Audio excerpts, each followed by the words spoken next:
And now, tonight's presentation of radio's outstanding theater of thrills, Suspense. Tonight, we bring you a story of a manhunt that ends in a church. We call it The Lady in the Red Hat. So now, starring Mr. Vic Perrin, here is tonight's suspense play, The Lady in the Red Hat.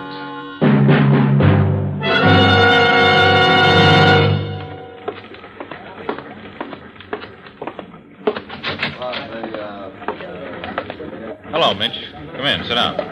Thanks. What's the trouble? Orders to stop those articles you're writing. Why? Well, it's not so much the 13th apostle as the way you keep harping on those theories you've got about him. Well, I think I'm right. I know, so does the chief. But you've got every woman in the city scared to death. That's why he wants you to lay off. Look, 5 women have been murdered by the 13th apostle in 3 months, and they were all wearing red in their clothes. I say that means something, and they want me to lay off. This isn't me. We hired you to do the feature column in the Sunday supplement because you've got a big following. Psychology of Murder. It's a great idea. Excuse me. Yeah. Mr. Banning, is Mr. Mitchell in there? Yeah? Will you tell him his housekeeper's on the phone? She says it's urgent. All right. Switch the call in here. Yes, sir. Use this phone, Mitch. Oh, thanks. Hello? Oh, yes, Mrs. White. Oh? Will you repeat the message, please? Thank you. No, don't worry. It's all right. Yes, I won't be home until after midnight, then. Yes. Goodbye. Anything wrong? I don't know. I'll find out, though.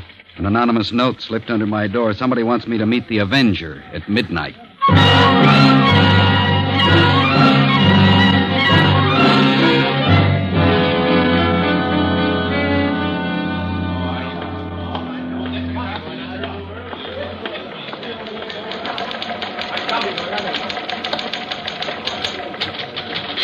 Good evening.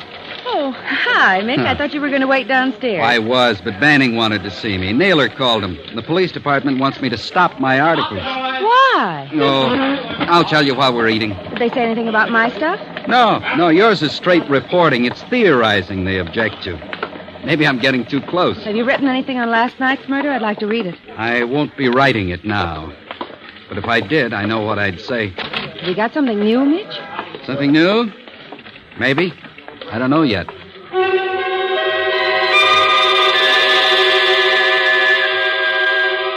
Meet the Avenger at 12 o'clock. And the Avenger could be anyone. We waited for the elevator. I watched. Tired faces drifting into boxes, lowering them to the street. And then outside into darkness, growing cold with snow and night's wind. And she was there with me, a smile on her lips. We went to a place for dinner. You know, Mitch, I love this place. My favorite hangout after work.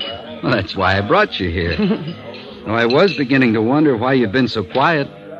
Subdued lights and warmth. Is that it? In a way. Oh? Something else, too. Mitch, tell me now. What do you think about it? It? The Avenger. Well, you've read my articles. That's what I think. No, I don't mean what you write. I do that, too. I mean you. What do you think? Well, I have to write about him. Must I talk about him, too? Mm-hmm. All right. I think he's fantastic. Consider the name he or she has chosen for himself. The 13th apostle. Probably wants to purge the world because of its sins. But that's what you said in your article. Well, that's what I think. And all that stuff about the color red? It means something. Perhaps a sinful color. The obsession of red as a symbol.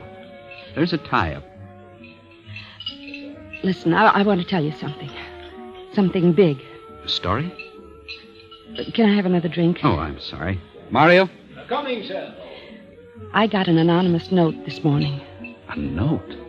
Well, that's odd. What do you mean? Because... Yes, Mr. Mitchell. Oh, the same? Yes, please. You, Mr. Mitchell. Nothing, thanks. Yes. By the way, when a Lieutenant Dowell comes in, will you show him to this table, please? Of course, yes. Bill Dowell? He's on the Avenger case. Are you holding out on me, Mitch? You, were speaking of a note. Anonymous. Did it say anything about the Avenger? Yes, it did. If I wanted important information about the Avenger, I was to go at midnight to the community chapel on 7th. Have you got the note with you? No, I left it at home. Oh? Did it tell you to sit in the first pew and wait? You got one, too? This afternoon, under my door at home. The housekeeper The called. same thing. It's queer, isn't it? I wondered. What? This isn't an ordinary tip, don't you see? I've been working on the story for the Standard. You've been doing your series. Supposing... The 13th apostle sent the notes? Well? Bill Dowell called me earlier. He wanted to see me. Oh? I said I was taking you out for dinner. I told him to meet us here. Why? The lieutenant claims he received a note like ours, too.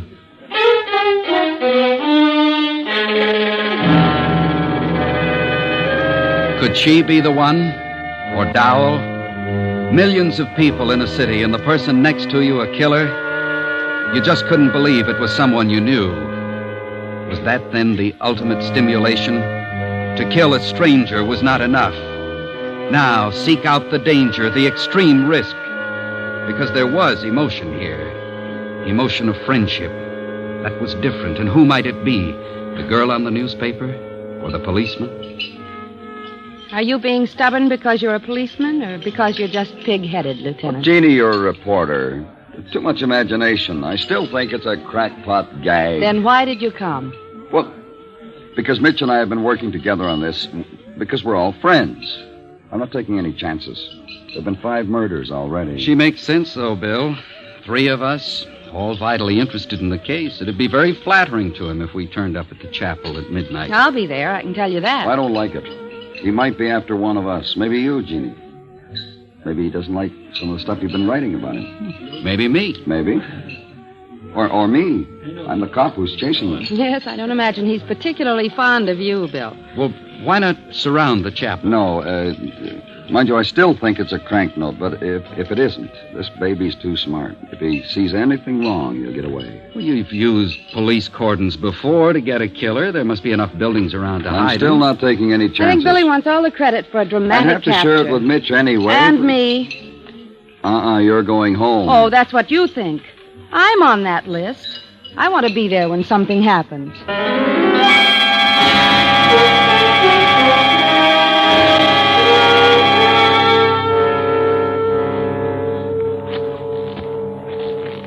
Do you know where the chapel is, Bill? Yeah, it's the one on 7th, just around the corner there. It's funny. I must have passed it 100 times. I never noticed it. Most people think it's vacant. It's not. In fact, it's open all night. How do you know, Jeannie? I don't know. I guess I heard about it. You know, I always used to like the snow. I look forward to it. I don't like it tonight. I never liked it. Something smothering about the stuff. I was in a blizzard once. What happened? I was lost in the woods up north. I nearly froze to death. The snow kept coming down, got in my mouth and my nose and eyes, and after a while, things didn't look white anymore. They were blurred and red. Well, what frightened you more, fear of being lost or fear of dying? I don't know. Why? Just wondered. Anybody got the time? No, it's 11 o'clock. Let's go in.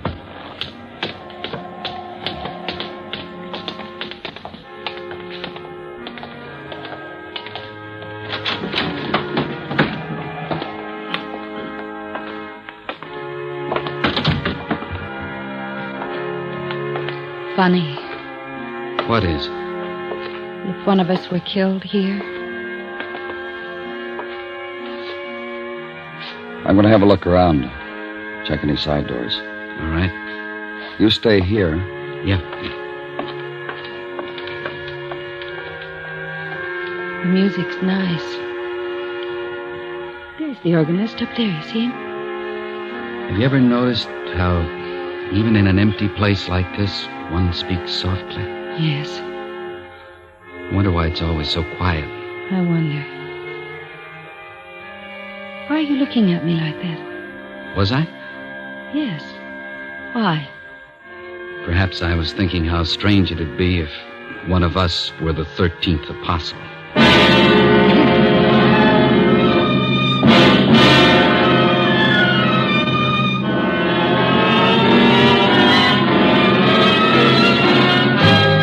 You are listening to The Lady in the Red Hat, tonight's presentation in radio's outstanding theater of thrills, Suspense.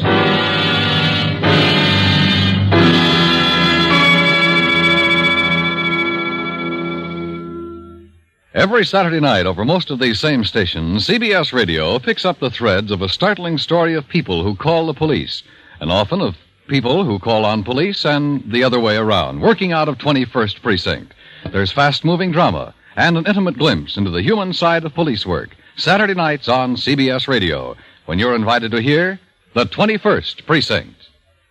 And now we bring back to our Hollywood soundstage Mr. Vic Perrin, starring in tonight's production, The Lady in the Red Hat, a tale well calculated to keep you in suspense.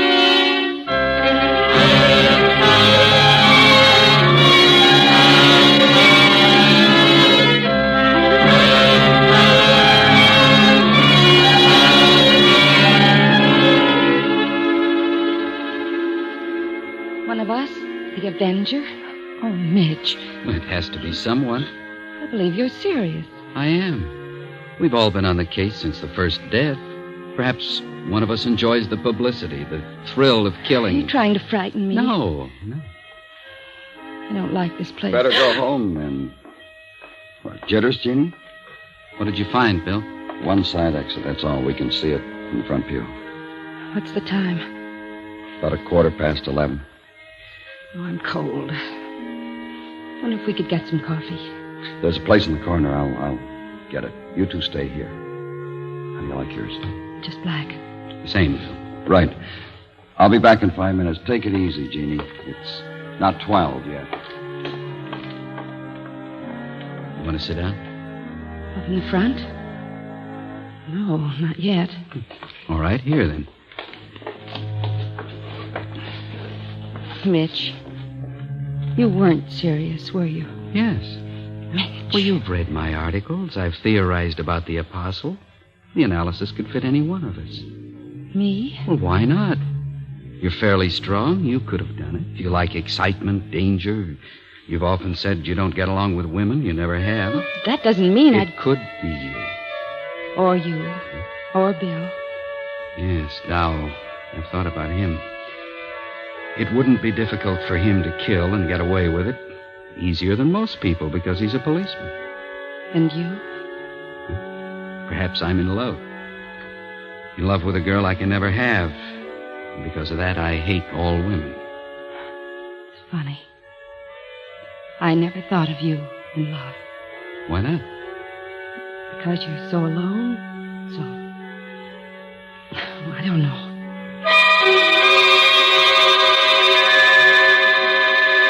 We sat alone with the music. It was everywhere in the chapel, solemn, accusing. The thoughts had been spoken. Fear was creating suspicion. And the girl with the red scarf tied about her head, sitting with folded hands beside me, looked in front of her, and her eyes were on the front pew. Sorry I was so long. It seems that half the cab drivers in there were getting coffee. Did anything happen? No? Jeannie? Oh, thanks. No, it seems wrong. Drinking coffee in the chapel. Sinful, Jean? Oh, stop it. It's not what I meant. Here, Mitchie. Thanks. What's the time, Bill? 11:30. That all? I see our friend at the organ is still there. Yeah, it's a funny hour to practice. Mitch. I heard what you said to Jeannie before. I mean about one of us being the Avenger. Are you kidding? No. That's crazy. Well, why? It's got to be somebody. Why not one of us? Well, he's got brilliant reasons. Ask him. We all It's fit. not a joke anymore, Mitch. I know. The trouble with you, Bill, is you think you have to look for some poor devil frothing at the mouth, hands covered with blood. Must a murderer always look like a comic book conception of a murder? Cut it out. You're not funny. I'm not trying to be. I think it more than probable that one of us could be the 13th apostle. We're normal, moderately attractive people, but one of us thinks differently. Which one? We drank our coffee.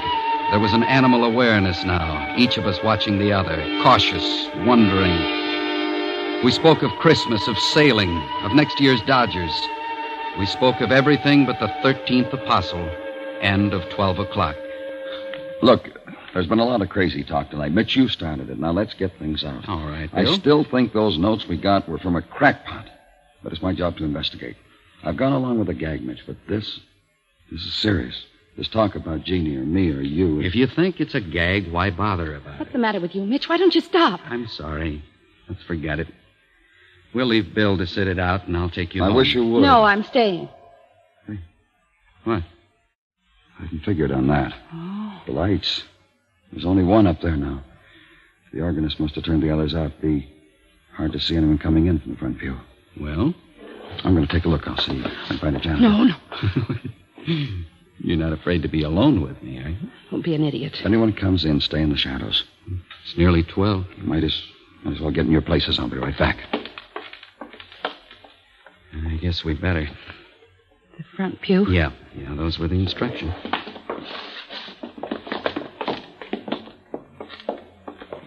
It's quiet without the music. It's too quiet. It was nice. There's so many shadows. Shadows in the chapel? They shouldn't be frightening. Will Bill be able to see us when he comes back? I think so. Do you think it's him? Do you? What's the time? About 3 minutes to. I hope he finds the lights. I don't mind it. Strange. What? When I was very young, I was in a place like this, very much like this. Oh? I was taken every week, and every week there was a woman who sat across the aisle. She was beautiful. I was in love with her. Nobody ever talked to her. My mother hated her, but not my father. Do you know what I found out? No. It was after my father left us. He'd been in love with that woman all that time. They ran away together. How terrible. Yes, I thought so at the time. What tiny things one remembers. She always wore a red hat. She was beautiful, but she must have been very wicked. Red hat? Where I lived, they used to say it was the shock of his leaving that killed my mother. Poor Jeannie, I'm frightening you. Give me your hand, Jeannie. No. You're cold. Don't. Please don't. You're like her. You know, you look like her. You even wear red because it's your favorite color. Mitch. I'm in love with you, and it's so wrong. I've been in love with you ever since I met you, but it's wrong. You're bad. You're like her. Don't scream. Don't. Mitch, it's all right. I understand. I'm sorry, the music stopped. We've got to have music. There was always the organ playing at home. You come along, Jeannie. Where are we going? We're going upstairs to the organ loft. No, don't scream, please. Mitch, Jeannie, you up front? Don't you say anything. Don't. I won't. Mitch, you're not well. I'm glad you told me. Mitch? I love you, too. Jenny? You must believe me. I love you, Mitch. Please.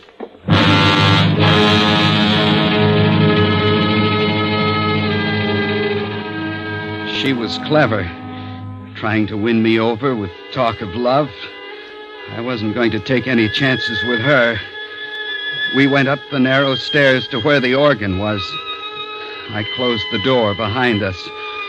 I didn't need my knife anymore. I could smash her with my hands. I could pound the evil flat, stamp it out on the floor.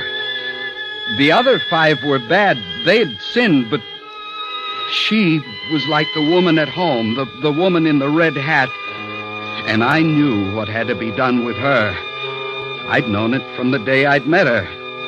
Tall, with long legs, fresh face masking wickedness, and that... Mitch, Jeannie, where are you? Please. Stay down there, Bill. Don't come up. I've got her. You stay there. I found her out. I've known all the time. She's got to die. You know that, Bill. I'm coming up, Mitch. It's okay. We'll take her in together. That's why I sent those notes, Bill. I had to trap her. You understand? Sure. I'm right. I'm right, aren't I? Dead right, Mitch. Open the door. We'll take her in together. But no, you stay there, Bill. I don't need your help. I can do it. How do you turn this thing on? Now, there must be a switch. Don't you go near that door, Jeannie. Mitch, open the door, Mitch. Here's one. Mitch, In a minute. Don't worry. She won't hurt me. Not anymore. Mitch, please, whatever I've done to you, I'm sorry. You're the woman. You're always the woman in red. Now play. There was music at home at my mother's funeral. Now you play. I can't. Play it. I don't know how. Play! You play louder. Louder. Louder! Louder! Louder! drop the knife.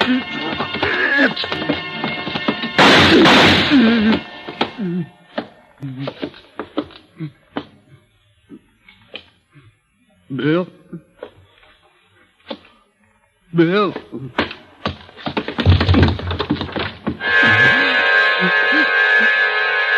Turn it off. Turn it off. The music. Stop it. Stop it. It's killing me. It's killing me.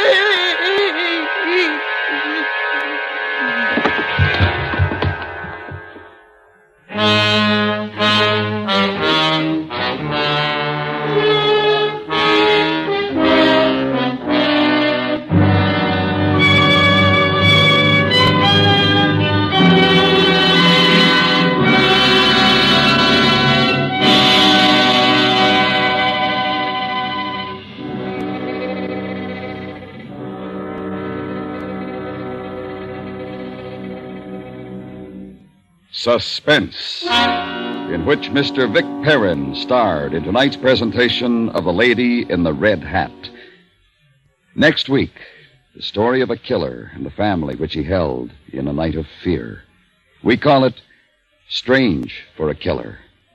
That's next week on Suspense.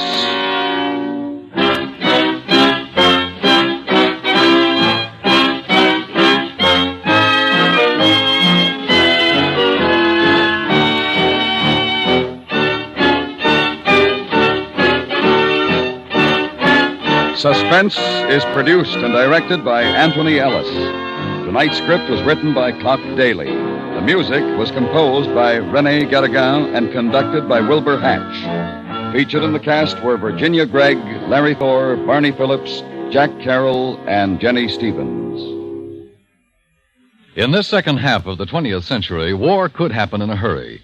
To help guard America, enlist in the Ground Observer Corps. Sign up for the Silver Wings that mean you're doing your share to man our vital aircraft spotter observation posts.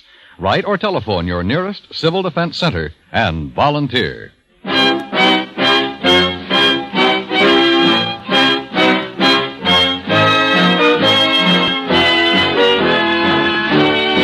Stay tuned now for Douglas Edwards with the news, followed by Disc Derby over the CBS Radio Network.